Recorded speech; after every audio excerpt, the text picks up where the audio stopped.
Salut à tous les amis, j'espère que vous allez bien. On se retrouve ce soir pour débriefer le Barça Almeria qui vient tout juste de se terminer. On peut voir qu'on vient de voir, on peut dire qu'on vient de voir une bouse monumentale de l'équipe du Barça, l'équipe de Xavi encore une fois ce soir, catastrophique. Bon, le Barça va quand même remporter le match 3-2, mais alors la performance de ce soir est ignoble et honteuse. On va revenir sur les joueurs, sur la tactique, etc. assez rapidement. Je vais pas vous présenter les 11, pas très intéressant, c'était classique, à part le milieu de terrain qui était différent, le retour de Sergio Roberto. Bon, l'équipe est vraiment dans une situation horrible, catastrophique. Collectivement, l'équipe est horrible à voir jouer. Il n'y a rien de travaillé, on l'a déjà dit, mais on le répète. Le match que je viens de voir là, pour moi, c'était limite une équipe de deuxième division qui affrontait une autre équipe de deuxième division. Des équipes en difficulté. On a vu un FC Barcelone, mais honteux devant les cages, honteux. Tu es supérieur que sur les coups de pied arrêtés. On l'a vu sur le premier but de Rafinha. On l'a vu en plus. Alors là, il célèbre avec d'une manière mais honteuse, comme s'il était exempt de tout reproche.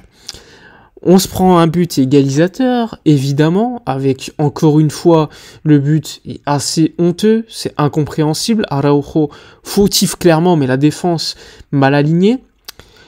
C'est la mi-temps, tu te dis bon, l'équipe va réagir. Xavi fait des changements, il essaye.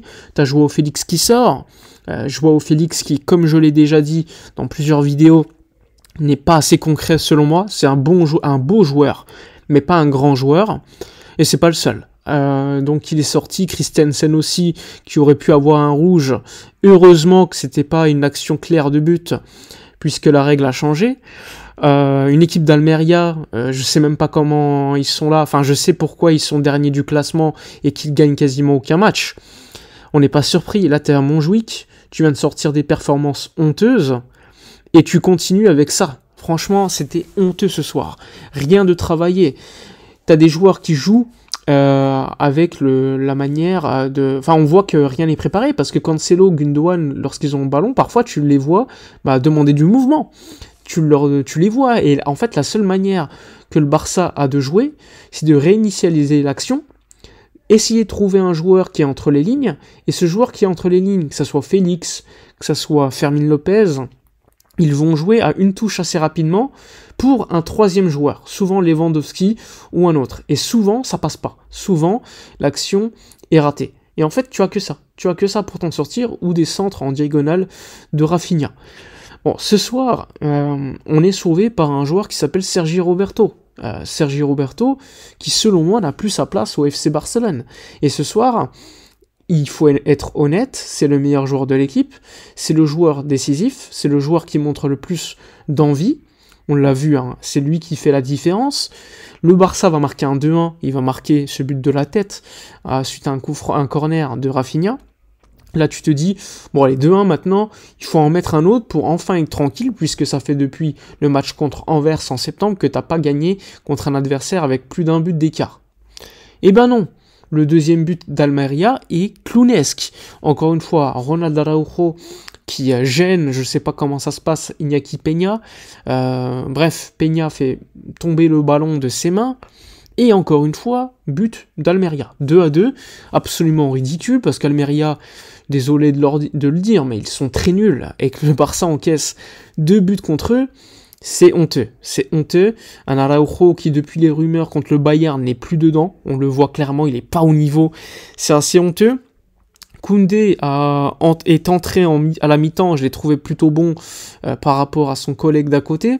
J'ai trouvé un Baldé assez similaire aux performances qu'on voit, c'est-à-dire un joueur qui souvent fait les mêmes choses, mais qui a cette capacité de gagner des mètres avec sa vitesse, mais c'est pas suffisant, t'attends beaucoup plus, notamment sur les centres, sur sa qualité offensive. J'ai bien aimé l'entrée de Ferran Torres, qui selon moi, en début de mi-temps, lorsqu'il est rentré, a beaucoup apporté. D'ailleurs, il a fait 2-3 actions très intéressantes. Mais il faut que je dise quelque chose. Parce que oui, le Barça encaisse 2 buts. Mais ce soir, c'est un match que tu dois gagner, encore une fois, 6 buts. Tu dois marquer 6 buts. Tu dois gagner 6-0.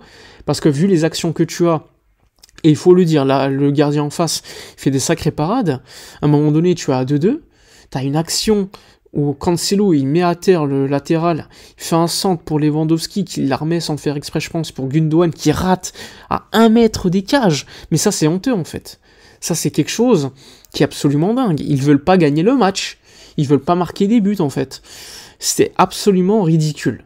Là, tu peux dire, bon, là, c'est carrément la personne individuellement, le joueur individuellement que tu peux critiquer. Parce que Xavi n'est pas responsable que le mec ne marque pas un but devant la cage à 1 mètre devant lui, quoi. Alors oui, quand tu vois qu'Almeria a quand même des occasions, il faut critiquer la tactique parce que le Barça subit trop, selon moi, et ça, c'est la responsabilité du coach. Et aussi des joueurs, parce que les joueurs sont sur le terrain, c'est une responsabilité qui est partagée totalement, tu peux pas dire c'est l'un ou l'autre. Mais pour moi, le plus grand responsable, c'est toujours le coach, que ce soit dans les victoires ou les défaites. Mais c'est plus facile de virer un coach que de virer des joueurs. Bon, le Barça va finalement gagner le match 3-2, encore une fois, grâce à Sergi Roberto, qui va marquer un beau but, une belle passe de Lewandowski, c'est à noter, que j'ai trouvé beaucoup plus à l'aise pour la passe que pour le reste. Ça aussi, c'est critiquable, hein. Lewandowski te rate 2-3 actions que Lewandowski prime, met facilement dans les cages. Donc là aussi, ça te met en difficulté parce que ensuite tu joues avec la peur. Si tu marques 3-4 buts, t'es plutôt tranquille, mais là l'équipe joue clairement avec la peur à chaque fois, puisqu'on n'est pas efficace. Bon, finalement, Sergi Roberto à la fin va marquer son doublé, il va même mettre une barre pas loin du triplé. Donc un Barça insipide, un Barça en difficulté, un Barça honteux. Voilà, il n'y a rien d'autre à dire, le jeu est encore une fois pauvre, on va s'en sortir avec les 3 points contre une équipe pitoyable en face qui n'a pas le niveau, et que le Barça gagne que 3-2 à domicile contre cette équipe, c'est quand même assez effrayant, hein, c'est clair. Donc voilà, il n'y a pas beaucoup de positifs dans le match que je viens de voir. On a vu un Gundogan changer de poste encore une fois, ça n'aide pas, là il était beaucoup plus bas. On a vu Oriol Romeu rentrer, qui a apporté quand même quelques trucs pour récupérer des ballons, mais bon, tu t'attends pas à ça, et c'est le dernier du classement en face. Tu joues avec la peur jusqu'à la fin, Iñaki Peña, il te fait une parade pour éviter le 3-3 à 2 minutes de la fin. Voilà, tu vois, l'équipe est honteuse. Xavi, je sais pas ce qu'il pense. Il doit se dire, mais qu'est-ce qui se passe? Parce que il n'y a pas beaucoup de solutions à cette problématique. Donc on va retenir les 3 points. Le comportement de l'équipe est vraiment très inquiétant. En plus, tu as perdu Pedri sur blessure pour peut-être 2 matchs supplémentaires, peut-être maximum. Tu as les attaquants qui ne sont pas efficaces. Tu marques 3 buts ce soir, tu dois en mettre 6. Tu prends trop de buts, défensivement, c'est honteux. Tu as 21, je crois, ou 22 buts encaissés déjà à la moitié de la Liga, alors que l'année dernière, tu avais encaissé moins de buts sur tout le championnat. Donc il y a véritablement un gros problème à régler, ça c'est clair. Bon, voilà pour la vidéo, dites-moi dans les commentaires votre opinion, likez, commentez, partagez, moi je vous dis à la prochaine, et d'ici là, comme d'habitude, portez-vous bien.